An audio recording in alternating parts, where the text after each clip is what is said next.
गिरमिटिया मजदूर के बारे में आपने तो सुना होगा। आज हम एक इमिग्रेशन पास की बात करेंगे जो मुझे बिहार संग्रहालय से प्राप्त हुआ है।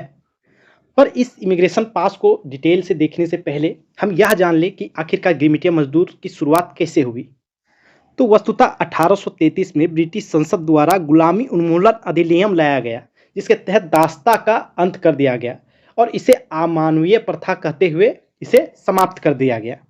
अब चूंकि ये जो दास थे वे कृषि कार्यों तथा उद्योगों में कार्य कर रहे थे। जब 80 लाख दास मुक्त हो गए तो इसके रिक्त स्थान को भरने के लिए भी आवश्यकता पड़ी और इसी कारण गिरमिटिया मजदूर की शुरुआत 1833 में ही की गई।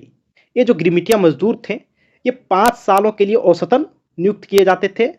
इन्हें बॉन्डेड किया जाता था और 5 वर्षों की सेवा देने के बाद वह अपने मूल देश प्राय लौट आते थे। अब ये गिरमिटिया मजदूर प्राय कैरिबियन देशों में, साउथ अफ्रीका के देश मॉरिशियस तथा फिजी देशों में जाया करते थे और इसका जो प्रमुख कारण था यही था कि यहाँ पर ब्रिटिशर्स के अधिक बागान थे और ख़ास तौर से कृषि को बढ़ावा दिया जा रहा था। अब बात करते हैं इस इमिग्रेशन पास की। तो सबसे पहले यह महिला को जारी किया जाने वाला इमिग्रेशन पास है। इसका अर्थ है कि एक निश्चित प्रतिशत जो है गिरमिटिया मजदूर का वह महिला भी होती थी।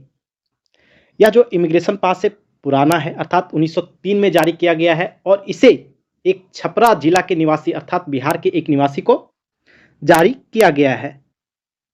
पर डिटेल्स देखते हुए अगर हम लोग कास्ट का कॉलम देखें तो हमें यहाँ ब्राह्मण दिखता है। अब इससे यह पता चलता है कि ब्राह्मण लोग भी गिरमिटिया मजदूर उस समय बन रहे थे। इसका अर्थ है कि ब्राह्मणों की जो आर्थिक स्थिति थी वह कमजोर हो चुकी थी और खासतौर से एक महिला जो कि ब्राह्मण घर से बिलोंग करती है और वह जो है गिरमिटिया मजदूर बन रही है। पर इससे भी एक खास बात यह है कि एज 27 है और वह भी अनमेरिड थी। तो जब वह महिला अनमेरिड है, विवाहित नहीं है और 27 वर्ष हो चुके हैं तो यह इस ओर भी संकेत करता है कि बाल विवाह जो है उस वक्त थोड़ा कमजोर हो चुका था। अब कोई यह कह सकता है कि वह गिरमिटिया मजदूर बन तो गई थी, हो सकता है शारीरिक मानसिक रूप से कमजोर हो, तो ऐसा नहीं है। इमिग्रेशन पास जब बनता था उस वक्त मेंटल हेल्थ, फिजिकल हेल्थ के साथ मेंटल हेल्थ भी देखा जाता था और इसको फिट होने के बाद ही जो कोई भी फिट होता था उसे ही यह पास दिया जाता था।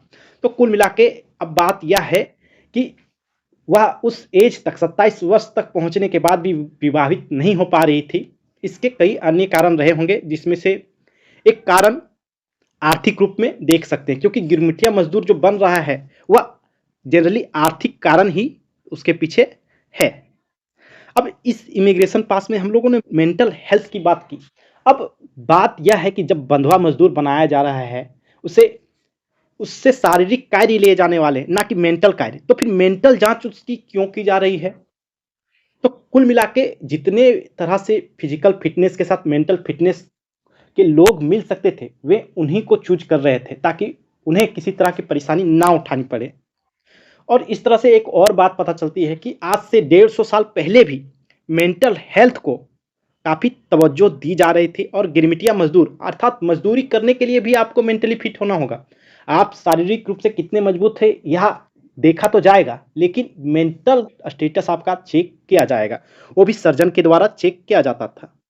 वहीं पर गवर्नमेंट इमिग्रेशन एजेंट उस महिला को किए जाने वाले हर तरह के कार्यों को, उनकी विशेषताओं को, किस लिए हायर किया जा रहा है, कहाँ रखा जाएगा, कितने समय के लिए किया जाएगा, उन सारी बातों को, उन सारी जानकारियों को गवर्नमेंट इमिग्रेशन एजेंट देता था।